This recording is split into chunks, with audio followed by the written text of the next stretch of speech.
Donc, bonjour Monsieur le maire, merci Bonjour. de nous recevoir dans votre bureau. Alors, on va commencer par une question toute simple, c'est dans quel état d'esprit vous abordez cette rentrée?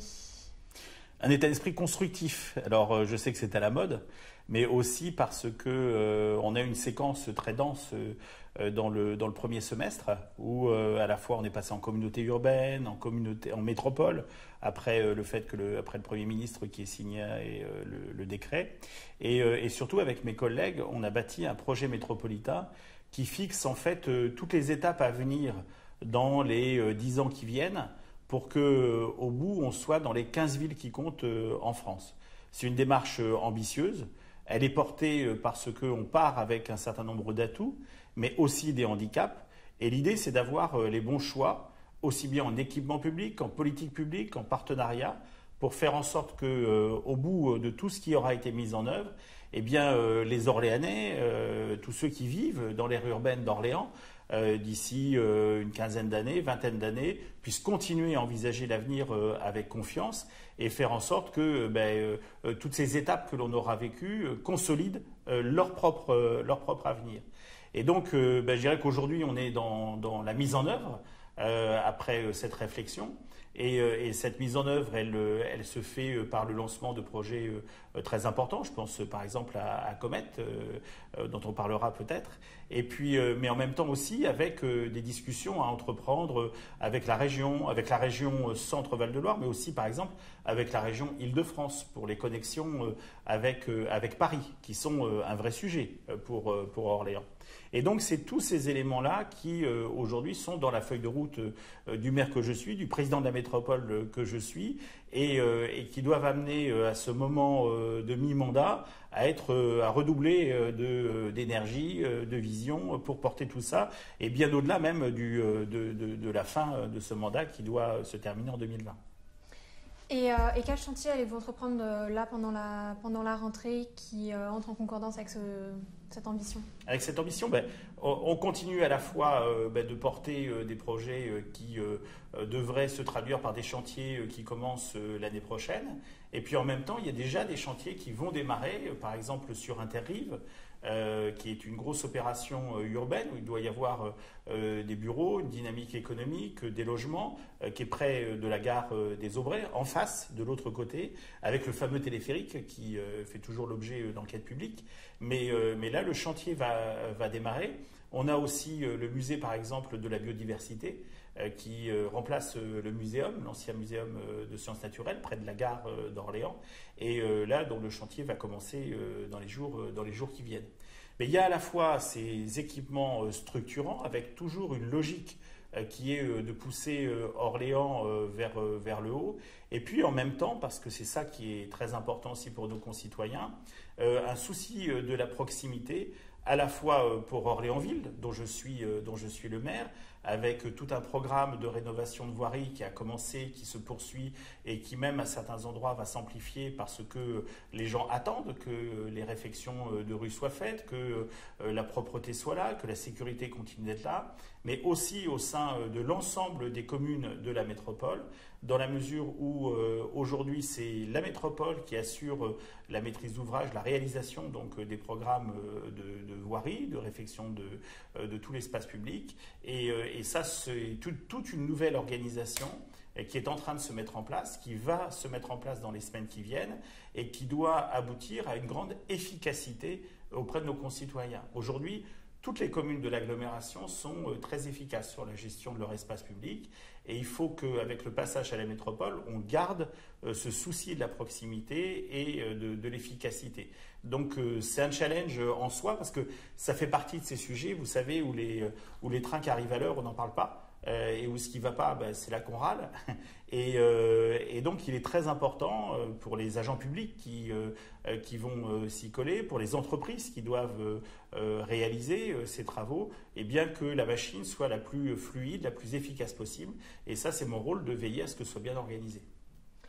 Et du coup, les grandes priorités de ce début d'année scolaire, vous avez déjà parlé de la rentrée, il y a des choses du quotidien, comme la rentrée, qu'elle se passe bien. Nous, on a la gestion des écoles, par exemple, et on a fait beaucoup de travaux cet été, comme chaque année, pour que tout se passe bien à la rentrée. Ça va à peu près. On a notamment à faire face à un accroissement des effectifs depuis quelques années, ce qui nous conduit à multiplier un peu les chantiers, les locaux, etc. Et ça, c'est quelque chose qui, évidemment, s'effectue pendant les vacances scolaires. Donc, pendant l'été, ça a été réalisé. Et donc, j'espère que la rentrée va se passer dans les meilleures conditions pour les enseignants. Je pense à eux à cet instant. Et donc, mais il y a un sujet aussi qui est un peu dans tous les esprits. C'est à la fois de garder une animation forte sur la ville. On va avoir le Festival de Loire dans quelques semaines et on sait que c'est un moment très fort de la vie orléanaise, de la vie de la région, centre Val de Loire. C'est le premier rassemblement en France et même, je crois, en Europe de marine fluviale. Donc, c'est un moment très fort. Et en même temps, on a forcément à l'esprit Barcelone, Nice, tout cet environnement où il faut que la fête soit là et qu'elle ne soit sûrement pas gâchée par un drame. Et donc ça nous amène à la fois à continuer d'avoir cet entrain pour que la ville soit joyeuse et que les gens y passent un très bon moment, mais en même temps, justement, d'avoir le souci d'une grande sécurité. On travaille main dans la main avec l'État, que je salue sur ce point, parce qu'ensemble, on apporte un maximum de garanties à nos concitoyens que ça se passera bien. Donc voilà, ça c'est pour le court terme. Et puis pour tout ce qui se développe, eh bien, c'est de porter à la fois les chantiers que j'évoquais sur un certain nombre d'équipements, mais aussi de continuer à porter l'ambition avec de notre territoire en partenariat avec l'université, par exemple, avec la région, avec les autres villes de la région centre. On avait posé une réflexion sur un pôle métropolitain, par exemple, qui réunisse l'ensemble des grandes villes de notre région, en particulier Blois et Tours avec Orléans, de façon à contractualiser un certain nombre de politiques publiques à faire ensemble. Je pense dans le domaine universitaire, dans le domaine de la culture, dans le domaine du tourisme. On l'a déjà fait, par exemple, dans le domaine de l'économie numérique, avec French Tech Loire-Vallée. Et donc, ça doit amener de l'efficacité, de la synergie et surtout une lisibilité nationale et internationale sur le potentiel de notre territoire. Pendant un an et demi, Tours et Orléans ont été assez focalisés sur la question du statut de la métropole. Donc on a mis un peu de côté la question du pôle métropolitain, mais qui n'est pas la même chose. La métropole, c'est ce qui correspond à l'institution, c'est l'agglomération d'Orléans, par exemple, qui est devenue métropole. Le pôle métropolitain, c'est une contractualisation, c'est-à-dire une association de villes qui ont envie ensemble de développer une politique publique. C'est un pôle. Et donc, et là, dans le domaine universitaire, par exemple, il faut qu'on s'attelle à la tâche. Dans le domaine culturel, il y a aussi des choses à faire. Bref, c'est maintenant qu'il faut qu'on reprenne ce chantier. On va laisser passer les échéances sénatoriales, c'est l'affaire de quelques jours. Et avant la fin de l'année, il faut qu'on se réunisse ensemble pour poser les jalons de ce qui serait ce pôle. Voilà. Donc ça fait partie, vous voyez, d'éléments à la fois de grande proximité avec les Orléanais, avec tous ceux qui habitent dans les communes de la métropole, avec des équipements importants et structurants qui continuent de se lancer, et puis aussi la recherche d'alliances avec d'autres territoires, parce que c'est à cette échelle-là qu'on construit une politique sur le long terme aujourd'hui, si on veut exister en France et en particulier en Europe. Vous avez évoqué le quartier Inter-Rives qui va se situer en face de la gare des Aubrais. Quelles sont les actions qui vont être menées dans les prochains mois autour de ce quartier ? Alors, Inter-Rives va démarrer avec un chantier important qui est l'installation de Cité Volia, qui est mené par la Chambre de commerce et qui regroupe une sorte de centre d'affaires, si vous voulez. Il y a à la fois la Chambre de commerce qui vient s'y installer, mais il y a d'autres disponibilités qui viennent et qui sont destinées à servir, à apporter des services aux entreprises. Il y a notamment le GIP Loire et Orléans qui devrait s'y installer aussi. Et puis pour préparer la venue de tout cet ensemble, il faut construire des parkings, il faut construire une place publique, il faut commencer à organiser des voiries. Enfin, tout cet élément-là qui fait que tous ces éléments dont les terrassements vont commencer dans les semaines qui viennent. Ultérieurement, des immeubles de bureaux et de logements devraient suivre. Et puis le tout, un peu la cerise sur le gâteau, ça sera le fameux téléphérique, puisqu'on en parle souvent. Alors à la fois avec des gens qui disent c'est prendre un très grand risque parce qu'on est au-dessus de lignes SNCF, on voit que celui de Brest peut tomber en panne, c'est des technologies qui ne sont pas forcément complètement au point et autres. Bon, il y a à la fois des choses vraies mais un peu exagérées parce que les technologies, par exemple, elles sont abouties dans des tas de pays dans le monde où il existe des téléphériques urbains. Nous, en Europe et notamment en France, on a plutôt l'habitude d'en voir sur des montagnes. Ou avec des funiculaires sur des pentes importantes. Dans des tas d'autres villes, c'est fait et c'est utilisé pour passer au-dessus d'obstacles, au-dessus de bassins, ce qui est le cas d'Interrive avec cet immense faisceau ferroviaire qui nous sépare de la gare des Aubrais. Mais la deuxième chose, c'est que par rapport le coût et surtout le coût de maintenance sont des éléments qu'il faut vraiment qu'on regarde de près. C'est certain, mais quant à l'efficacité que ça peut avoir pour la traversée des deux rives, là par contre, les exemples, et notamment à Brest, montrent que les usagers sont très satisfaits de ce mode de déplacement. Donc, c'est pas moi qui l'invente, je ne l'ai pas pris à Brest, mais quand je lis ce qui peut être mis ou dans la presse ou sur les réseaux sociaux, on voit bien que les usagers, eux, plébiscitent plutôt cet équipement, alors que ceux qui sont plutôt ces détracteurs ne connaissent pas bien, dans la réalité, ce mode de transport. Voilà, donc ceci étant dit, son ouverture nécessite toute une série d'enquêtes, d'autorisations préalables et autres. On est dans cette phase plutôt administrative, elle va prendre du temps et la réalisation, la mise en service effective devrait être plutôt fin 2020 qu'avant. Mais ça colle avec l'arrivée des immeubles et donc les besoins qu'il y ait ce moyen de relation entre la gare et Interrive. Très bien. On a également évoqué rapidement le projet Comet. Oui. Et vous avez choisi au début de l'été donc, le projet présenté par Bouygues. Le jury est abouti, absolument. Ferrier, l'architecte. Tout à fait. Jacques Ferrier qui avait également réalisé l'Accor Arena. Alors, il avait concouru aussi pour l'Arena. Et c'est effectivement son projet qui avait été retenu. Mais c'est un projet qui n'a rien à voir, c'est normal, hein. C'est adapté à chaque contexte. Et c'est un projet qui n'a rien à voir avec celui qu'il a présenté aujourd'hui. Il travaille aussi sur la ZAC de Madeleine. Très bien. Et autour de ce commun, il va y avoir d'autres équipements, des parkings et un nouvel arrêt de tram. Oui. Est-ce que ces constructions vont débuter bientôt, l'année prochaine? Donc l'organisation de l'ensemble, alors il y a la mise au point du projet et tout ça qui va prendre encore 1 an. Et normalement, moi j'attends que le chantier de Comet à proprement parler démarre dans 1 an, à la rentrée ou à l'automne 2018. Par contre, ce que vous évoquez très justement, c'est-à-dire tout ce qui est connexe, c'est-à-dire les voies qui doivent y parvenir, parce que c'est quand même un très gros équipement. Et à cet endroit-là, qui est déjà souvent embouteillé, hein, ça va se passer pour tout le monde vers le Zénith et donc vers le carrefour de Verdun, où il y a à la fois le tram et la RD 2020 qui se croisent, avec parfois des bouchons qu'on connaît, et aujourd'hui, souvent la saturation quand le Zénith est en mode de fonctionnement. Donc tout ça a été analysé. On sait qu'il faut qu'on fasse un certain nombre de voiries supplémentaires, de rues qui débouchent, et notamment sur l'arrière, pour ne pas engorger, pour ceux qui connaissent, la rue des Montées, et qu'on débouche directement sur l'avenue Gaston Gallou, qui a une bonne capacité d'absorption. Eh bien, toutes ces infrastructures, elles sont en train d'être étudiées et seront réalisées commenceront à être réalisées à la fin du printemps 2018. Donc vous voyez, c'est une conjonction de tout cet ensemble. Quant au tramway, vous avez raison d'évoquer qu'il y aura une station nouvelle. Elle va même être une station un peu particulière puisque plusieurs trams pourront stationner dans l'attente justement lorsqu'il y a des gros événements d'un flux de passagers, aussi bien quand on les amène que quand ils repartent. Et donc il faudra des trams en stationnement, donc plusieurs quais, à la différence d'une station de tramway classique.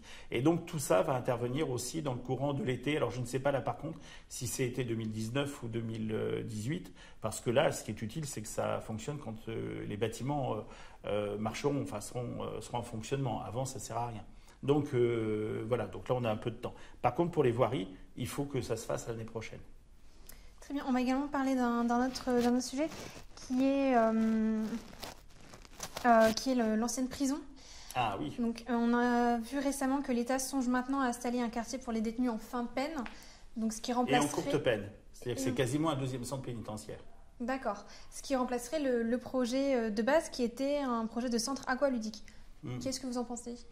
J'en pense pas beaucoup de bien. Alors, sur faire un deuxième centre pénitentiaire dans l'Orléanais, pourquoi pas ? Ça, c'est la politique pénitentiaire de l'État. On sait que...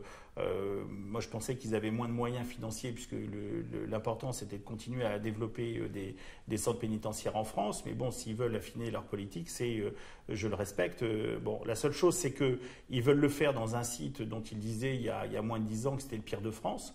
Que d'ailleurs ça avait concouru au fait qu'il fallait construire une nouvelle prison d'ailleurs à un autre endroit de l'agglomération, que le bâtiment était vétuste, insalubre, fonctionnant mal et très mal placé. Maintenant, il semblerait que l'État a un autre regard sur ce site, alors même qu'il s'était engagé à nous le vendre. Ce qui pose un problème parce que dès lors qu'il nous a dit qu'il était prêt à nous le vendre, on avait imaginé quel type d'opération on pouvait faire, logement, équipement public. C'est un endroit assez stratégique d'Orléans qui est près de tous les lycées et qui est à côté de la gare d'Orléans Centre. Il est au milieu d'immeubles d'habitat dont par ailleurs l'ensemble des espaces publics a été complètement rénové et maintenant est de très grande qualité. Et donc, nous, on s'apprêtait à acquérir le lieu, le démolir et y implanter un grand centre aqualudique dans la mesure où aujourd'hui, nous n'en avons pas dans toute cette partie de l'Orléanais qui couvre à peu près 60 000 personnes. Et sinon, la piscine qui est à côté du Palais des Sports, mais qui doit être fermée pour des raisons de vétusté et notamment thermique. Donc pour nous, il y avait tout un séquençage qui était déjà anticipé, qui était financé et qui était maintenant sur la phase concours. Donc le fait d'apprendre il y a quelques semaines que l'État avait changé complètement de pied sur cette affaire, ça ne va pas du tout. D'autant que la décision n'est pas vraiment soutenue par l'État local. Le préfet a toujours soutenu notre vision sur ce sujet. Et que, par contre, c'est l'administration pénitentiaire qui, dans son coin, a décidé de regarder cette hypothèse. Voilà. Donc, ce que je crois aujourd'hui, c'est que il faut rétablir du dialogue avec l'administration centrale. J'ai fait écho auprès de la ministre garde des Sceaux de cette situation et j'attends de la rencontrer pour lui expliquer que voilà, il fallait choisir un autre site. À nous aussi, au-delà des propositions que l'on a faites et qui a priori ne satisfont pas l'État, de trouver d'autres sites pour qu'il fasse son opération et à partir de là qu'on revienne sur ce qui était prévu calmement, sans plus de polémique, mais avec le respect de ce que les élus font sur leur territoire et qui est parfois plus opportun que ce qui est décidé au sein du périphérique. Voilà. D'accord. Également, on voit en ce moment les travaux donc, de la rue des Carmes, qui étaient des gros travaux prévus depuis longtemps. À l'époque, les commerçants étaient un peu gênés de devoir changer d'emplacement. Est-ce que c'est une situation qui va mieux aujourd'hui ? La rue des Carmes sur Orléans, c'est en gros l'avant-dernier grand chantier de rénovation de l'ensemble de l'intramail, de la transformation complète de l'ensemble du cœur d'Orléans. Donc cette rue, vous le savez, il y a eu beaucoup d'imbroglios, avec surtout une très grande montée de l'insécurité à l'intérieur du quartier, beaucoup de deals, beaucoup d'éléments comme ça, qui est lié notamment à une organisation du bâti, à une vétusté du bâti, des commerces et autres qui étaient manifestes. Et donc on avait pris la décision d'engager un programme de renouvellement urbain en anticipant le déménagement de l'hôpital qui est juste derrière et qui, lui, à terme, doit accueillir des étudiants, qui doit accueillir une cité musicale et une école avec des logements. Et donc, c'est une très grosse opération. Et on a été bloqué pendant des années. Maintenant, ça s'est débloqué il y a maintenant 18 mois et le chantier a démarré dans la foulée. Et aujourd'hui, on est en phase on a fait un curage, ça s'appelle comme ça techniquement, des îlots urbains. La sécurité s'est nettement améliorée, notamment cet été, avec une présence de l'État et de la ville forte qui a permis de circonscrire un certain nombre de dérives. Et à partir de là, aujourd'hui, on va être dans une phase de rénovation, de reconstruction de l'ensemble de cette moitié de la rue des Carmes. À terme, je souhaite que ce soit des commerçants, notamment des jeunes commerçants, plutôt dans une logique artisanat d'art, développement de commerce nouveau, de e-shop, etc., qui se développent à l'intérieur de cette rue, en résonance avec ce qui va se passer justement sur le côté étudiant pas très loin, et qu'on garde cet état d'esprit qui est fort dans la rue des Carmes, auquel je suis sensible, comme les commerçants que vous évoquiez, et qui doit bénéficier de ce renouvellement dans les murs pour avoir une dynamique commerciale qui aujourd'hui n'existe pas en centre-ville. Vous savez que je suis très attaché au développement du commerce de centre-ville. C'est pour moi une préoccupation forte parce que le commerce a été très attaqué ces dernières années, notamment par le développement du e-commerce, par l'évolution du pouvoir d'achat, un peu compliqué auprès de nos concitoyens, avec aussi les grandes surfaces qui, autour, cherchent à maintenir leur pouvoir d'achat alors que lui-même est grignoté par ces évolutions. Et donc, le commerce de centre-ville, c'est vraiment un élément clé du bon fonctionnement d'une ville. Le commerce qui se développe au sein de l'intramail d'Orléans est c'est la première zone de chalandise de à peu près 1 million d'habitants. Donc, c'est quelque chose qui est fondamental. Et donc, avoir une diversité de réponses à la fois à ces évolutions, à la demande des consommateurs, réinventer une forme de commerce avec plus de services, avec des espaces qui sont animés et avec des nouvelles offres que vous ne retrouverez pas ou sur Internet ou en complément de ce qui se passe sur Internet, ça fait partie des dispositifs que l'on met en place à la fois avec la ville mais aussi avec les commerçants eux-mêmes que l'on réunit régulièrement pour faire le point avec eux des animations et des développements qu'ils veulent faire et que l'on soutient. Et à partir de là, ce qui doit se passer dans la rue des Carmes, elle doit être un peu pilote aussi d'un certain nombre de choses d'évolution. Et là-dessus, je crois beaucoup dans une nouvelle génération de commerçants. Et ça sera l'occasion d'avoir ces murs à disposition que la ville va maîtriser pour pouvoir y installer ce commerce nouveau, quoi. Voilà. Vous parlez de l'hôpital de la rue des Carmes, c'est l'hôpital Port-Madeleine. Ça. Très bien. Et également, vous disiez que c'était l'avant-dernier chantier.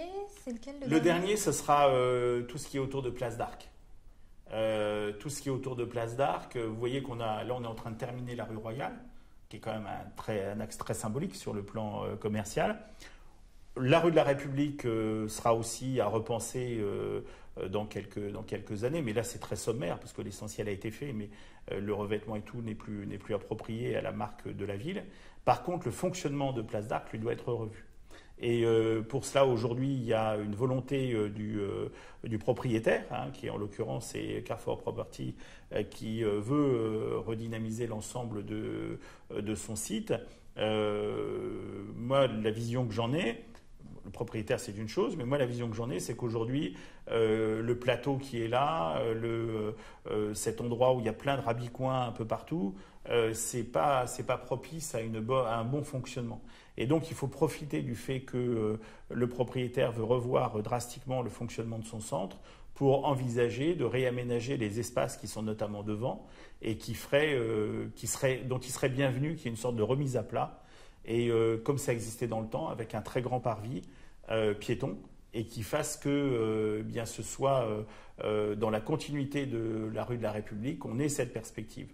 Et là, on aura quelque chose qui finalement aura amené, ça va se passer dans les 5-6 ans qui viennent, et donc il aura amené en une vingtaine d'années à une reprise en main et une transformation complète de l'ensemble du centre-ville, de la gare jusqu'à la Loire, et des Trémies Jean Jaurès jusqu'à la Porte Bourgogne. Et là, on aura installé le cœur d'Orléans. Mais ce cœur d'Orléans, en fait, il n'appartient pas à la ville d'Orléans. Il appartient à tous ceux qui vivent dans l'aire urbaine. C'est 600 000, 1 million de personnes qui sont autour ou qui visitent Orléans régulièrement. Et ça fera partie des éléments forts de cette ville que j'attends dans les 2040, 2050. Moi, je serai sans doute plus là, mais pour les générations qui viennent, ça sera important d'avoir une ville qui aura ses atouts pour attirer des touristes, attirer des congrès, faire vivre une vie intellectuelle et artistique forte. Voilà, tout ça, c'est ce que j'attends vraiment d'Orléans du futur. Justement, on parle du tourisme. Donc, Geneviève Fontaine, quand elle est partie, dans une interview, a dit qu'elle avait manqué de moyens humains. Est-ce que c'est quelque chose auquel vous changez? Est-ce que vous partagez son avis? Je partage son avis dans la mesure où elle avait été recrutée pour ça. Donc, la seule remarque, c'est que justement, au bout d'un an, c'était toujours pas, ça n'avait pas complètement avancé. Maintenant, pour vous donner une idée, le budget de l'Office de tourisme, il passe de 400 000 à plus d'1 million d'euros. Donc, il y a les moyens, ils ont été multipliés par 2,5. Donc, avec ça, il faut aujourd'hui, effectivement, développer une vraie politique touristique, faire en sorte, là où la critique est fondée et reçoit ce que moi je pense même, c'est qu'on part de très très bas, on part de quasiment rien, parce que justement les moyens n'ont pas toujours été donnés pour privilégier cette politique. Aujourd'hui et demain a fortiori, avec l'installation de l'Office de tourisme Place du Mar 3, avec cette multiplication par 2,5 du budget, avec le fait que maintenant cette politique concerne l'ensemble de la métropole et pas que Orléans-Ville, à partir du moment où on est relié à d'autres institutions régionales, départementales, mais aussi à d'autres pôles. Je pense par exemple à tout ce qui est avant Chambord dans la partie Cléry, Beaugency, Émain-sur-Loire, tous ces éléments-là d'alliance avec ces territoires. Tout ça fait qu'aujourd'hui, on est en capacité de monter une vraie dynamique. J'ajoute qu'avec Comet, il y aura un palais des congrès qui aujourd'hui n'existe pas sur la région centre à 1 heure de Paris et donc qui devrait nous ramener beaucoup de congrès qu'aujourd'hui on ne peut pas recevoir parce qu'on n'a pas les outils pour et donc demain on l'aura. Vous ajoutez aussi le fait que Orléans s'est positionné avec une ville chinoise pour construire un référentiel référentiel national et international pour construire la façon dont on accueille les touristes chinois en Europe et qui va placer Orléans dans l'industrie du tourisme vraiment à la pointe de ce qu'il faut faire, eh bien, à la sortie, vous avez une perspective plutôt positive, enfin même très positive, de ce que sera l'activité touristique d'ici quelques années sur notre territoire. J'en profite d'ailleurs pour dire que ce que j'attends d'ailleurs maintenant, à la lecture de tout ce programme, et qui est pas qu'une volonté, il y a aussi les moyens qui sont déjà mis, qui sont déjà en action, c'est que des opérateurs immobiliers et hôteliers surtout commencent à regarder notre territoire avec intérêt pour justement renforcer l'offre hôtelière qui aujourd'hui n'est pas suffisante sur notre territoire et faire en sorte qu'à la sortie, on crée et on dynamise l'économie dans ce domaine qui peut être beaucoup plus forte que ce qu'elle est aujourd'hui. Donc pour résumer, les 2-3 points sur lesquels vous comptez travailler pour renforcer l'attractivité de la ville, ce serait... L'attractivité, si vous voulez, c'est toujours... c'est à la fois une question d'image de ce qu'elle est, mais la plus authentique possible.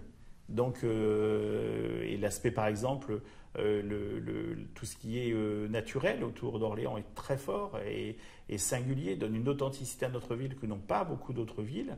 Je pense à la forêt, je pense à la Loire, je pense à même un état d'esprit on parle toujours de qualité de vie dans notre territoire, mais en France, heureusement, il y a beaucoup de territoires dans lesquels la qualité de vie est forte. Peu, par contre, ont cette symbiose avec la nature telle qu'elle est pratiquée dans l'Orléanais. Mais ça passe aussi par l'attractivité, par l'implication des acteurs, de nos concitoyens qui doivent porter les projets. Et ça passe aussi, et c'était, je crois, pour ça que le projet métropolitain qu'on a écrit avec mes collègues est utile, c'est donner une visibilité sur le long terme à d'autres acteurs, et notamment les acteurs économiques. Et leur dire, sur notre territoire, voilà, là vous avez 10 ans de perspective, 10 ans d'investissement des collectivités, 10 ans où vous pouvez amener vos projets, où ils vont se développer, en adéquation avec la volonté politique qui, elle, est inscrite maintenant dans la durée. Et à partir de là, faire en sorte que ce soit ces acteurs eux-mêmes qui engendrent une dynamique et qui, quelque part, créent un cercle vertueux dans lequel le mot attractivité prend tout son sens.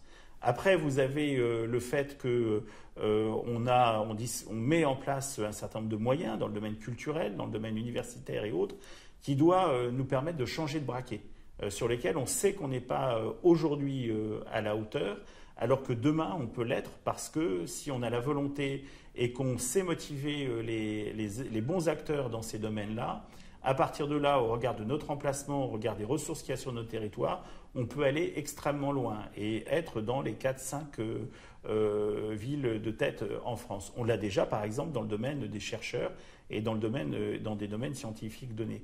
Donc vous voyez, c'est tous ces éléments-là, et c'est ça qui va faire que Orléans va se distinguer d'un certain nombre d'autres villes. Je ne pense pas spécifiquement à la région, mais aussi dans d'autres villes au niveau national, pour être utile à son territoire périphérique, l'aire urbaine, mais aussi à l'ensemble de la région Centre-Val de Loire.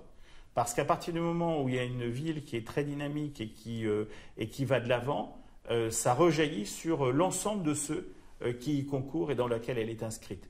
Et ça, c'est ma volonté, c'est d'être utile à l'ensemble des territoires qui nous environnent. C'est là-dessus que je veux construire des alliances avec ces institutions, avec ces collectivités. Et là encore, on recrée un deuxième cercle vertueux, parce que c'est l'alliance de ces collectivités entre elles qui bénéficient les uns aux autres et qui poussent les territoires vers l'avant. Si vous regardez les grands territoires qui ont progressé au cours de ces dernières décennies, c'est comme ça que ça s'est fait. Et donc, il n'y a pas de raison que dans le futur, Orléans n'ait pas sa place là-dedans. Vous avez évoqué dans votre réponse les étudiants. Il y a quelque chose dont les Orléanais entendent beaucoup parler, mais ils ne savent pas si ça va se faire ou pas, ce serait de rapatrier une partie de l'université dans le cœur de ville. Où ça en est, ce projet? Alors, dans ce projet, on n'est pas tout seul, puisqu'il faut l'accord des universitaires. Ils y travaillent. J'en ai encore eu la preuve hier, où on a fait une réunion intéressante sur ce sujet. Et le principe, c'est à la fois qu'il y a un grand campus très fort en recherche dans le domaine des sciences, dans des tas de domaines littéraires et autres sur la source. Mais Orléans est une ville dans laquelle la vie étudiante est un peu biaisée par le fait qu'il n'y a pas de pôle d'enseignement supérieur dans le centre-ville, à l'exception de l'école supérieure d'art et de design, l'ESAD, qui est juste à côté de la mairie. Mais donc l'idée, c'est de longue date, c'est de rapatrier un pôle universitaire dans le centre-ville qui complète ce qui se passe à la source. Donc il ne faut pas dépouiller l'un pour renforcer l'autre. Et l'idée, c'est à la fois de dynamiser ce qui se passe sur la source et en même temps de créer un pôle avec des bases actuelles mais aussi des bases nouvelles sur Orléans. De ce point de vue-là, l'hôpital Madeleine est une véritable opportunité. C'est 5 hectares qui sont mis à disposition, si j'ose dire, du fait du départ de cet hôpital. Et donc, la rénovation est en cours, elle est faisable, elle a été chiffrée. J'ai appris hier que tout était faisable sur le plan technique. Il reste à mobiliser des fonds. Pour mobiliser les fonds, là, on a besoin de l'appui des universités, on a besoin de l'appui de la région, on a besoin de l'appui de l'État. Aujourd'hui, la situation financière de l'université fait s'interroger tous ceux qui disent, mais finalement, est-ce qu'il ne faut pas plutôt gérer la pénurie qu'avoir des ambitions de cette nature? Moi, je dis non, il faut avoir des ambitions, parce que si vous ne faites que gérer la pénurie, dans un environnement qui est celui que l'on connaît, avec une concurrence assez forte des institutions universitaires entre elles, à partir de là, on aura une vision peau de chagrin sur l'université d'Orléans. Ce qui serait parfaitement injuste, parce que par ailleurs, beaucoup de ressources de cette université d'Orléans sont mises à profit d'autres territoires où des antennes d'enseignement sont maintenues alors qu'elles ont un coût important et parfois d'ailleurs des éléments qui sont compliqués à gérer dans les cycles étudiants quand on raisonne sur l'ensemble des filières. Donc sur le plan orléanais, l'idée de rapatrier, il va dépendre de la bonne volonté de tous les acteurs de le faire. L'autre élément, c'est qu'il faut aussi que les enseignants eux-mêmes, quelque part aussi les étudiants, mais les enseignants-chercheurs s'emparent du sujet, ce qui est en train d'être fait, et notamment je remercie à la fois le président de l'université et le doyen de la fac de droit, économie, gestion, qui ont vraiment pris le sujet en main et qui sont en train de construire un certain nombre de choses qui s'installeraient sur l'hôpital Madeleine. Ce que l'on a aussi, c'est la volonté, et notamment avec la région, d'installer en centre-ville une école de commerce publique, qui serait une nouveauté française, qui permettrait de former des masters dans des domaines, par exemple, tels que la gestion utilisant le big data, la gestion environnementale, en s'appuyant sur des éléments forts de l'environnement orléanais pour développer ça, car Orléans manque d'écoles. On est une capitale régionale qui a une université, qui a Polytech, qui a l'ESAD, mais qui a pas d'autres écoles, alors que beaucoup d'autres capitales régionales, de grandes capitales régionales, ont des écoles de gestion, d'autres écoles d'ingénieurs, d'architecture et autres, qui sont des éléments que l'on pourrait voir naître et que l'on souhaite voir naître sur l'Orléanais. À cette occasion, nous allons lancer un appel à projet, un appel à manifestation d'intérêt, c'est comme ça que techniquement ça s'appelle, pour essayer de motiver des pôles de formation privés cette fois, pour qu'ils viennent s'installer sur l'Orléanais. Ce qui fait que comme ça, on aurait une dynamisation d'écoles de différentes natures, sur différents sujets.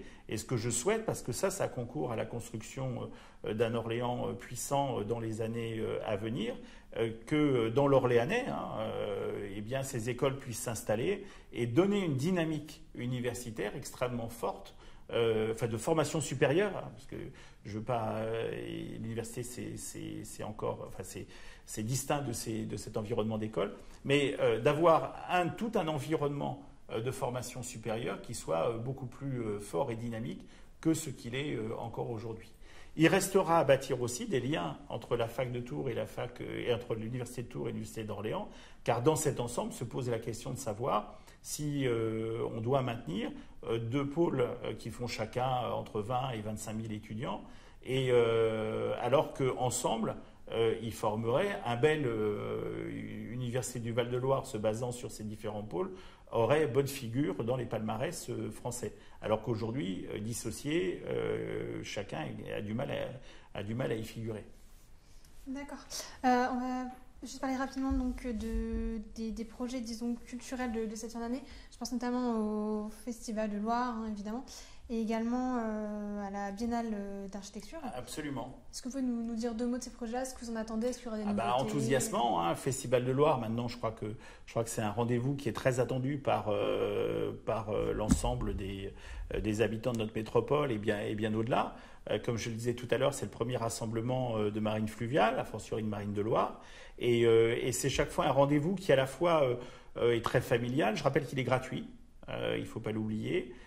Il va être ouvert et fluide alors qu'on a des contraintes de sécurité fortes, donc ça aussi c'est quelque chose d'important, mais ça va être une succession de spectacles, des spectacles pyrotechniques, des spectacles sur la Loire surtout organisés par les mariniers. C'est formidable de voir toutes ces associations, ces bénévoles se donner pour leur passion, venir parfois de centaines de kilomètres pour participer bénévolement à toute cette manifestation. Enfin bref, c'est vraiment un moment magique. Pour ceux qui ne sont pas venus, vraiment, je les y encourage. Et puis cette année, on va fêter notamment la Charente, on va fêter aussi l'Èbre, qui est un fleuve espagnol qui se jette pas loin de Tarragone, qui est notre ville jumelle historique. Enfin bref, ça va être un grand moment de fête, conclu par un concert gratuit d'Olivia Ruiz. Et donc, à partir de là, on a tous les ingrédients pour un très bon moment. On croise les doigts pour la météo, c'est tout. Après, il y a la Biennale d'architecture. Alors là aussi, c'est un moment très fort que l'on a souhaité avec François Bonneau, qui vient de M. Damani, le directeur du FRAC. Il faut savoir qu'il existe beaucoup de fonds régionaux d'action culturelle en France, mais très peu ont une spécificité aussi forte que celle d'Orléans, et en l'occurrence détenir la deuxième, je crois, collection mondiale de projets, de maquettes de projets d'architecture du XXe siècle. Et donc, il y avait jadis Archilab qui avait été monté, c'était devenu très très technique et très, on va dire, pointu ou hermétique un peu au grand public. Et là, on a souhaité, après des années où la manifestation s'est arrêtée, la relancer pour rendre l'architecture et la recherche en architecture accessible au grand public. Parce que finalement, quand quelqu'un se promène dans une gare ou va chercher, ou vit dans un logement, l'environnement dans lequel il se trouve lui semble naturel ou facile ou beau, ou voilà, en fonction de son état, de ce qu'il recherche et autres. Et rarement on imagine que ces endroits-là ont été pensés, imaginés, comment est-ce qu'ils ont été construits, sur quels apprentissages anciens, récents, quels sont les matériaux qui ont été convoqués, quelle est la réflexion qu'il y a autour. Et c'est ça la construction architecturale de notre espace. C'est là où le FRAC a des réponses, est un centre de ressources. Et c'est très intéressant de le faire vivre à l'intérieur de la ville, ce qui sera le cas par tout un parcours de maquettes, d'objets, de moyens qui vont animer, susciter la curiosité, l'interrogation sur ce qu'est l'architecture. Et le fait de le faire à Orléans, outre la présence du FRAC, ça a beaucoup de sens aussi parce que les gens savent peu que Orléans a été une ville où il y a eu beaucoup d'expérimentations urbaines et architecturales au cours des siècles. Si je vous dis par exemple que toute la reconstruction a été imaginée à partir de prototypes qui ont été montés sur Orléans, reconstruction d'après la Deuxième Guerre mondiale, voilà, c'est comme ça que ça s'est passé. Orléans est une ville qui a connu les grands percements, par exemple, avant que cela se fasse à Paris. Et la rue Jeanne d'Arc est une rue qui n'existe nulle part ailleurs parce que rarement en France on a mis en scène la cathédrale et ce qui se passe à Orléans. Bref, il y a plein d'éléments comme ça, les pans de bois et autres, je pourrais décliner, mais tous ces éléments-là font que l'architecture, dans sa conception à la fois patrimoniale et presque, je vais dire, matrimoniale, dans le sens où elle génère de la ville, où elle génère des habitudes, elle génère des surprises, etc., tous ces éléments-là ont leur place à Orléans. Et je suis très heureux que cette biennale souligne cela, le mette en scène, et soit généreuse à l'égard du grand public. C'est en tout cas notre souhait. Alors, on va voir dans cette première édition, et puis je sais qu'il y en aura d'autres. De manière plus générale maintenant, est-ce qu'il y a des annonces du gouvernement qui pourraient vous freiner dans les projets ? Je pense par exemple à la prévision de la suppression de la taxe d'habitation. Est-ce qu'il y a des annonces comme ça qui vous font un peu peur, qui pourraient vous freiner dans certains projets ? Si vous voulez, la question des moyens financiers et des rapports avec l'État, il faut que l'État a raison de dire qu'il faut qu'on avance vers une société qui utilise moins d'argent public et qui fasse appel à d'autres ressorts. Je partage assez cette opinion. Maintenant, vous savez que sur Orléans, on a la volonté, depuis de très nombreuses années, avec plusieurs mandatures d'horizons d'ailleurs politiques différents, d'être très soucieux sur cette question financière. Le fait de nous dire qu'il faut qu'on ait une gestion précautionneuse tout en ayant l'ambition que j'ai développée, pour nous, n'a jamais fait peur à un maire d'Orléans depuis de très longue date. Ça ne me fait pas peur non plus. La seule chose, par contre, c'est que derrière, si on veut exiger un certain nombre d'efforts ou de réflexions ou d'ajustements, il faut qu'on mette en place les dispositifs qui donnent de l'agilité dans cette gestion. Sinon, on va dans le mur, parce que si on vous coupe les moyens et que par ailleurs on rigidifie encore des aspects réglementaires qui ont un coût, à partir de là, on a un effet de ciseau qui est effectivement dangereux. Si par contre derrière, comme ça a l'air d'être la volonté du président de la République, il y a le souhait de donner plus d'agilité dans des gestions, à la fois d'évolution de carrière, donc sur la partie personnelle, sur la partie environnement normatif et autres, là, à ce moment-là, on va conserver les marges de manœuvre que l'on a pour pouvoir investir, ce qui est excellent pour le territoire, nos concitoyens, mais aussi pour les entreprises, parce que je rappelle quand même que quand vous faites un projet comme Comet ou quand vous refaites des rues, etc., si du boulot qui est donné à des entreprises locales qui embauchent et la notion de l'emploi, on l'a vu d'ailleurs il y a 2-3 ans où l'investissement avait été ralenti par de mauvaises mesures sur les collectivités, ça a été dramatique au niveau de l'emploi. Là, il ne faut pas que cet élément-là faut que les collectivités continuent d'avoir les moyens d'investir. Par contre, qu'elles rationalisent leurs moyens parce qu'elles sont plus agiles pour pouvoir le faire et que derrière ce soit une forte incitation du gouvernement, moi ça ne me dérange pas. Quant à la taxe d'habitation, l'État s'est engagé à ce que les montants soient maintenus. C'est une décision de l'État. Donc la Constitution l'oblige à se substituer au montant qui n'irait plus dans les caisses des collectivités. L'élément à moyen et long terme que moi j'y vois sur cette notion de la taxe d'habitation, qui est un avantage indéniable pour le pouvoir d'achat des ménages, c'est que par contre on perd le lien entre le coût et la demande de nos concitoyens sur la vie de tous les jours. On diminue la relation qui existe entre l'impôt et les élus. Donc, alors on pourrait dire ça vous arrange. Moi, je ne trouve pas, parce que c'est bien d'avoir un niveau de responsabilité à ce niveau-là. Je dis ça, moi je vais continuer à payer la taxe d'habitation et je comprends très bien que celui qui ne va plus la payer considère que mes propos ne sont pas forcément très bienvenus. Mais il ne faut pas oublier cet aspect-là des choses. La liaison entre l'impôt et l'action citoyenne, elle est toujours un élément fort, quel que soit le niveau de l'impôt que l'on paye. D'accord, très bien. Et outre donc toutes ces questions qui ont lien à l'État, est-ce que vous êtes confronté en ce début d'année à des difficultés majeures qui pourraient vous freiner dans vos projets ? Non, là, je vous ai parlé tout à l'heure de la prison avec la question. Bon, mais on est là sur des éléments qui sont quand même un peu des péripéties par rapport aux évolutions longues. Je souhaite qu'on ait par exemple une co-construction avec l'État, de l'environnement universitaire. J'ai parlé de l'enseignement supérieur. Pour moi, c'est fondamental pour Orléans. Et donc ça fait partie des sujets. On a une discussion avec lui, par exemple, sur la LGV, la ligne Paris-Orléans-Clermont-Lyon. Voilà, elle se fera pas. Ce qui est important par contre, c'est qu'on ait une réflexion aboutie sur le fait que la capitale régionale qui est Orléans doit être desservie par des rames TGV. C'est évident. Et donc là, ça met du temps à percoler au niveau SNCF et autres, et au niveau de ceux qui pensent au tracé. Donc voilà, donc c'est des éléments comme ça, mais ce que je veux dire, c'est que quand je dis ça, qui est un peu critique, il ne faut pas oublier non plus qu'on travaille au quotidien, main dans la main, et avec un esprit vraiment extrêmement fort dans des tas de domaines.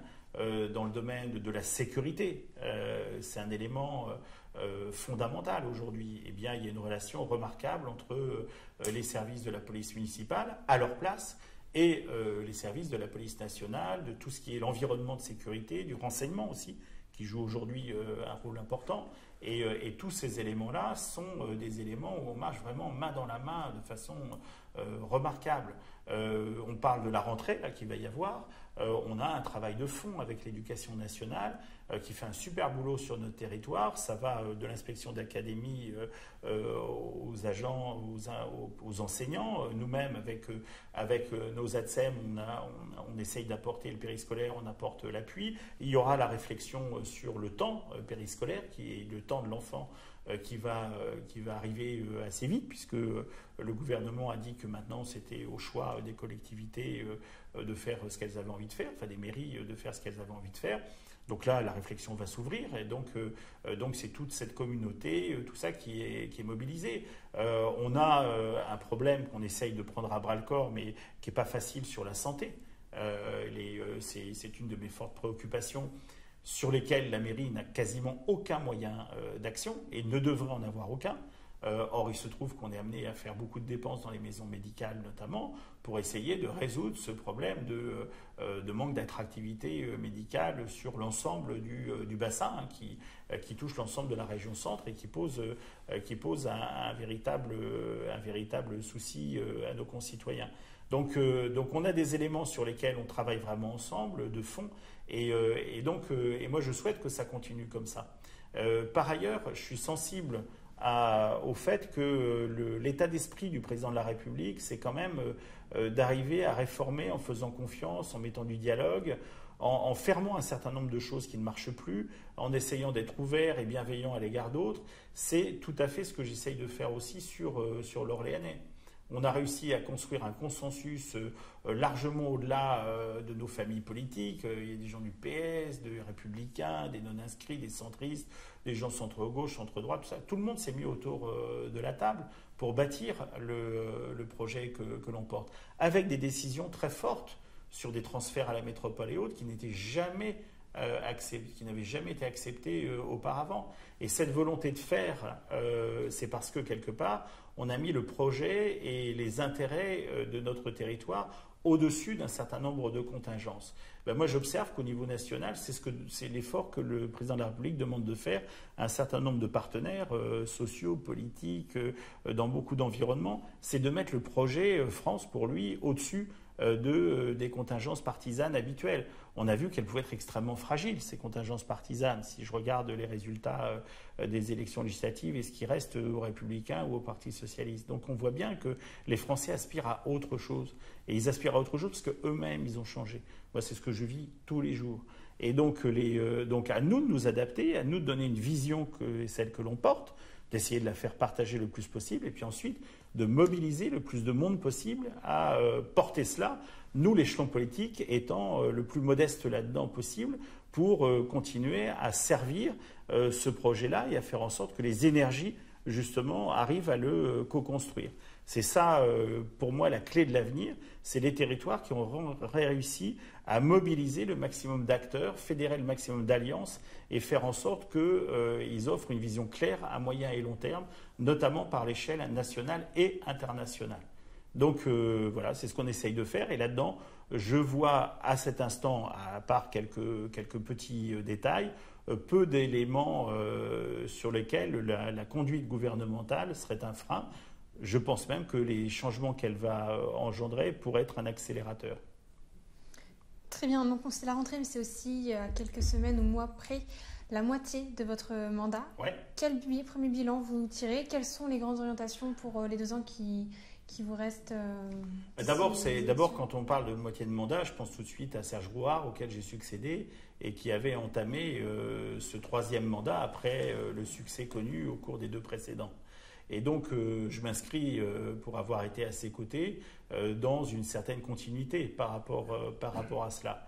L'élément qui a précipité un peu certaines évolutions, c'est venu sans doute du changement institutionnel qui l'État, avec le gouvernement précédent, a voulu porter entre les régions, les métropoles, l'environnement du bloc communal, et qui nous a poussé à finalement devoir dire il faut, par rapport à ce qu'on avait prévu en 2014 au moment où on a été élu, accélérer les choses, sinon on va être dépassé par d'autres territoires. Et il faut absolument qu'on arrive à se fédérer davantage et faire en sorte qu'on porte justement ce que l'on envisageait auparavant pour la ville à l'échelle métropolitaine. Et cet élément-là qui a accéléré des processus qui étaient déjà en gestation, qui a permis justement de fédérer l'ensemble des énergies, ce que j'évoquais tout à l'heure, c'est un élément qui arrive maintenant et qui fait qu'il y aura un avant et un après métropole. Et ça date du mois de juillet dernier. Il se trouve que le hasard fait qu'effectivement, comme vous le dites, c'est au milieu des 2 mandats. On a commencé le premier mandat avec une logique forte et des préoccupations fortes au niveau de l'emploi, au niveau du fait qu'on avait des contraintes budgétaires importantes devant nous et un environnement global institutionnel très instable qui nous rendait méfiants. Aujourd'hui, ces éléments-là se sont plutôt stabilisés.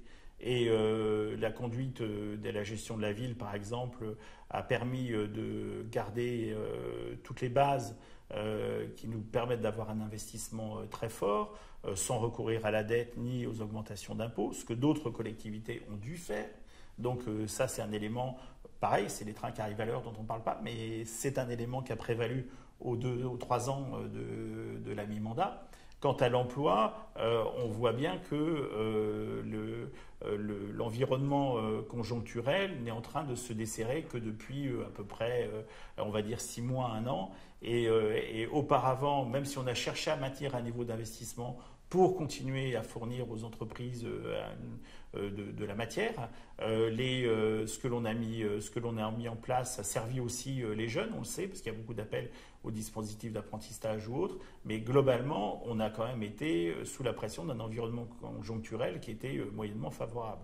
Donc on a stabilisé les choses, plus que dans d'autres territoires, mais ça reste une préoccupation importante pour nous. Maintenant, tous les grands chantiers que l'on a démarrés, l'installation de la métropole, tout ça qui nous a occupés depuis 2015 à peu près, sont des éléments qui aujourd'hui sont en place.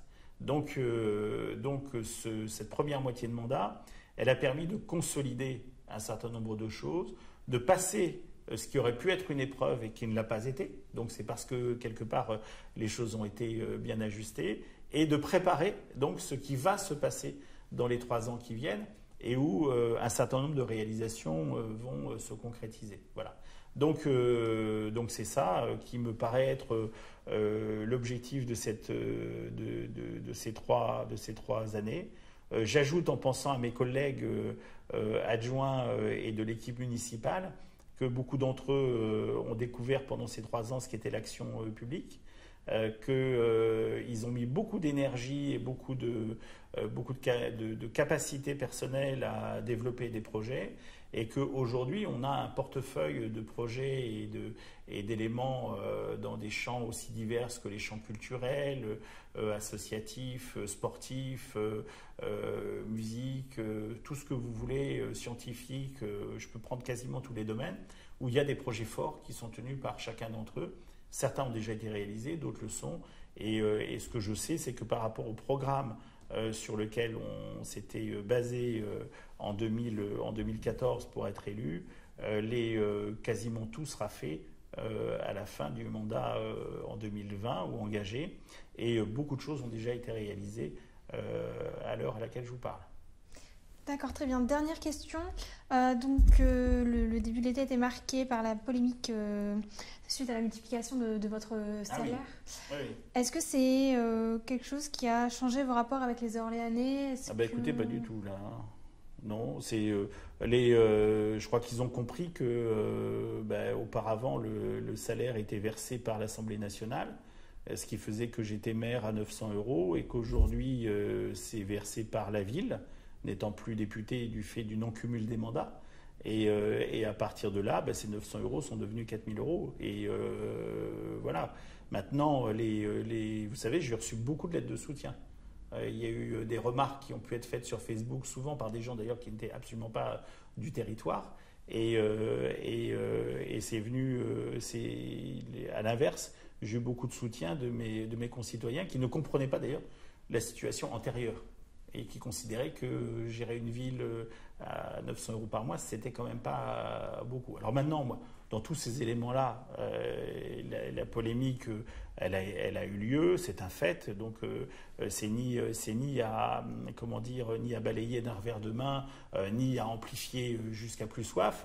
Les faits sont là. Je ne considère pas que tout ça soit extravagant.